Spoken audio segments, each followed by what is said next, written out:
Olá! Hoje nós vamos falar sobre personalidades múltiplas.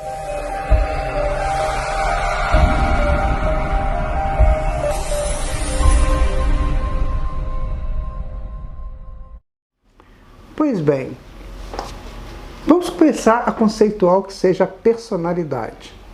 A palavra personalidade, ela vem de persona, que significa máscara, que significa algo colocado sobre para mascarar a realidade. Isso era utilizado no teatro grego por Eurípides, por Sófocles, por Ésquilo, nas suas grandes peças, as suas grandes tragédias. Então eles utilizavam daquelas máscaras, uma alegre, outra triste, eram as personas, né? Criavam personas, ou seja, criavam máscaras para confundir o rosto perfeito, real do ator. Então a persona confunde o real. E a personalidade é isso, ela confunde o que de fato é o espírito. Então o espírito é a criatura divina, ele é o grande gestor do seu conteúdo, né, enquanto indivíduo, e quando ele usa da persona, ele mascara esse conteúdo divino. As personalidades que nós podemos dizer, elas estão ligadas ao ego inferior. Porque quando nós chegamos no ego superior, quando a gente transforma o inferior em superior, o que vai acontecer? Não seremos mais máscaras, seremos a individualidade, o ser luminoso, no falar de Joana de Ângeles, de Rudolf Otto, né, que é um psicólogo alemão, seguido até pelo Carl Gustav Jung, que criou esse ser luminoso, ou seja, esse ser sem máscaras, esse ser que não é persona, esse ser individual. O individual vem de indivisível, como é o espírito, como é a centelha, ela é indivisível. Ok, então, se nós temos múltiplas personalidades, então nós temos múltiplas máscaras, que nós vamos usando na necessidade que a gente acha válido. Por exemplo, eu estou feliz da vida, mas desencarnou alguém que eu tenho que ir lá no velório. Então eu não posso chegar lá no velório sorrindo, brincando, cantando, essas coisas, né? Eu vou ter que chegar lá sisudo, aquela cara mais fechada, mais de condolências, enfim. Então eu uso uma máscara. Por exemplo, quando eu quero mentir, eu faço uma máscara interessante, né? Pois é, você sabe, eu queria tanto ir, mas não foi possível, aconteceu isso. A gente vai usando essas máscaras. O que ocorre é que isso não fica barato. É como se eu fosse numa loja e comprasse uma máscara e tivesse que pagar. Só que eu não vou pagar isso na loja, eu vou pagar na mente. A mente me cobra isso. Então, quando a mente funciona muito interessante nesse sentido também. Quando ela percebe que o espírito gosta muito de uma coisa, ela tenta ajudar o espírito e já cria aquela própria coisa que ele gosta, para ficar mais fácil para ele.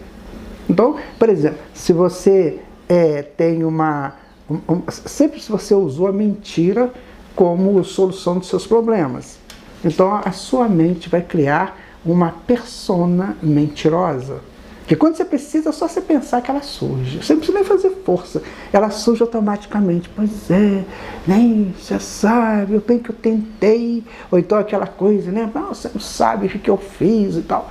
Aquela persona mentirosa. A outra persona muito comum de se usar é a persona da vítima. Pois é, tudo acontece contra mim. Faz aquela cara, né? De sofrido, sofrida. Então, a mente gosta daquilo, ela acha que você gosta daquilo, e ela cria, então, já essa persona. E assim nós vamos criando as personas que nós queremos usar. Essas personas criadas, que estão na mente, elas interagem entre elas. Porque são frequências, gente. É só por isso, porque são frequências. E aí elas interagem e formam uma persona mais fortalecida. Entende? Agora eu já sou uma persona mentirosa e vitimada. Então eu crio uma terceira persona, uma persona que eu tenho o direito de agredir. Eu crio então uma personalidade terrível de agressor. Aí eu já começo a ter uma outra representatividade dentro de mim. A gente pode chamar isso de efígie. Eu crio uma efígie, ou seja, uma representação de algo que não é real, mas que está no contexto. Então, um exemplo que Jesus usou. Ele pega a moeda e pergunta de quem que é essa face, né? De César. Ali era a efígie de César, ou seja, era a forma de César impressa na moeda e que não era o César, mas era uma forma dele. Então nós criamos isso dentro de nós, criamos essas efígies. E essas efígies, como diz Alexandre no livro Missionários da Luz, elas vão criando forças, elas vão criando comandos, elas vão criando como se fosse até uma falsa individualidade.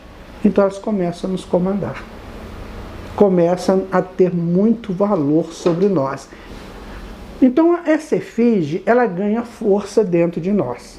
Ela vai ganhando tanta força que Alexandre, no livro dos Missionários da Luz, ele vai dizer o seguinte, que ela tem forma, que ela tem um possível sentimento e muita força para interagir através de nós. Então, por exemplo, tem hora que sou eu, tem hora que é a efígie que fala. Então eu não tenho essa identidade minha só, eu já tenho a dela também. Então tem hora que eu estou muito bem humorado, porque sou eu, estou feliz. De repente, um veio qualquer energético que chegar ali no ambiente, ativa a efígie e já começa a ficar estranho. Já não viram isso em reuniões familiares? De repente uma pessoa começa a brigar com todo mundo, começa a dar problemas, né? A gente vê isso muito em festas de casamento, de aniversários, né? Aquela pessoa que começa a complicar tudo do nada, mas está tudo tão bem, porque ativou de alguma maneira esse ponto, né? Essa personalidade falsa dentro dele. Ora, isso não é bom. Definitivamente isso é bom. Tem pessoas que gostam de falar que são espíritos obsessores. Adoram falar que é obsessor. Claro que tem a ação do espírito obsessor também, porque o espírito obsessor ele entra na frequência, mas ele vai entrar na frequência depois de ativado o meu problema. Aí ele vai entrar na frequência. Então vamos imaginar, eu estou numa festa, eu tenho esse processo, né? Eu tenho essas duas, eu tenho a minha individualidade e tenho a personalidade com a qual eu me destaco no mundo, mas eu tenho também essa segunda personalidade, essa efígie, que pode ser disparada a qualquer momento. Então o que acontece? O obsessor pode chegar e jogar para mim um start, né? Um gatilho, para que eu ative a efígie. Eu só vou ativar se eu quiser. Então não é o obsessor que vai ser o culpado. Ele vai tentar. Agora, se eu não ativar, o que vai acontecer? Ele não vai ter acesso. Não tem acesso. Então não tenho que culpar o obsessor. Ele chegou porque eu permiti que ele fizesse aquilo.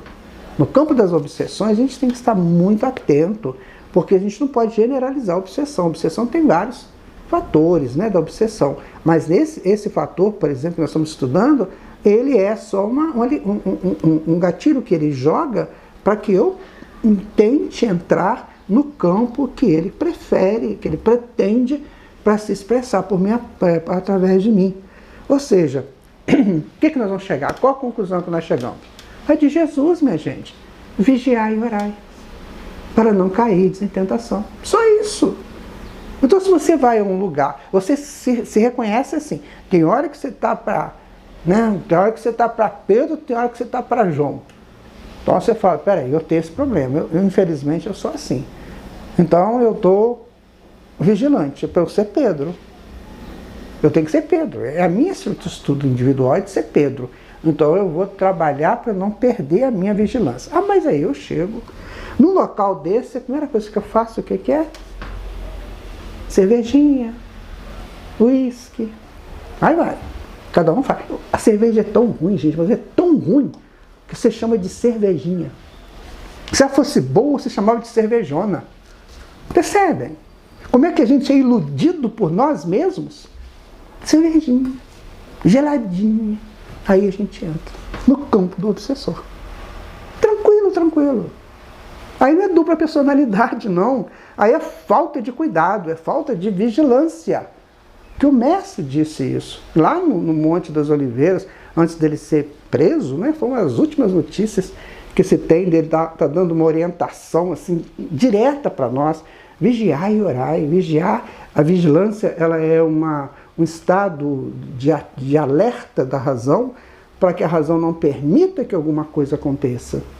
E aí, o que vai ocorrer? Se eu não tiver essa vigilância e não tiver o cuidado da oração, eu posso entrar num campo perigoso desse e ativar uma outra personalidade que possa existir em mim. E aí vai, sabe? Tem pessoas que têm uma efígie de macaco. É impressionante. Quando ele chega num lugar desse, ele quer aparecer, né? Então, ele dispara o macaco, aí fica fazendo gracinhas, e fica fazendo isso, e fica fazendo aquilo, que não é ele. Sabe? Aí você fala, mas o comediante tem? Não, o comediante ele tem uma estrutura artística dentro dele, que ele cria um personagem para aquele momento. Os atores, eles criam os personagens para um determinado papel que eles vão interpretar, mas não está dentro dele. Terminou aquele trabalho, o personagem some, ele não vai ficar com ele. Então, minha gente, dupla personalidade é um descuido nosso, muitas vezes uma arrogância, uma prepotência, desculpe, é uma forma de querer ser o que não é, sabe? Então são coisas muito negativas, são coisas muito infantis. Só criança espiritual cria isso. Um espírito mais evoluído, mais postado na evolução, ele jamais vai fazer uma coisa dessa, ele vai aceitar isso. Perceber, você tem uma dupla personalidade? Você sim. De repente você sente algo que te faz bem, mas que não é você. Por exemplo, você adora ser um Dom Juan, né? Você tem aquele papel do Dom Juan, conquistar tudo quanto é mulher, conquistar tudo quanto é homem. Mas isso não é a sua posição, da sua vida, você é uma outra pessoa. Então isso aí está interferindo em você? Então tente resolver isso. Tente acabar com isso. Como é que a gente faz para acabar com isso? Vamos seguir aqui o conselho da Joana de Ângeles. Né? A Joana tem um conselho assim, extraordinário. O primeiro é que ela fala, tudo que você for fazer, meça antes as consequências. Porque senão você pode ter problemas sérios com as consequências das suas escolhas. Primeira coisa que ela fala. Depois ela vai dizer assim, nós temos que aprender a conversar, dialogar com os nossos fantasmas.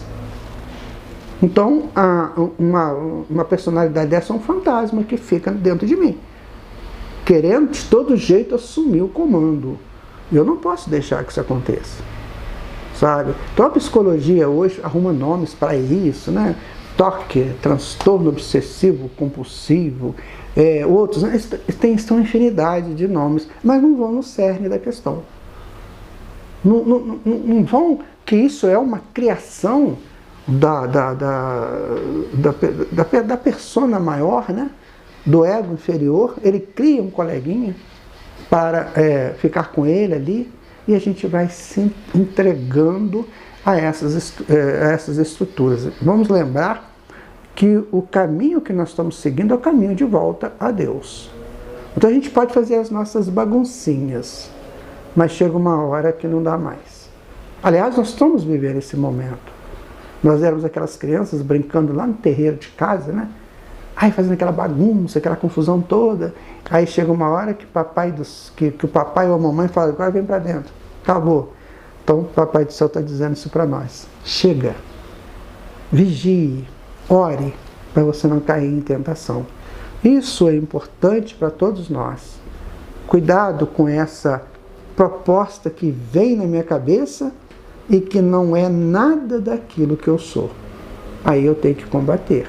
Não tenho que deixar expressar. Tenho que combater. Um abraço. Até a nossa próxima.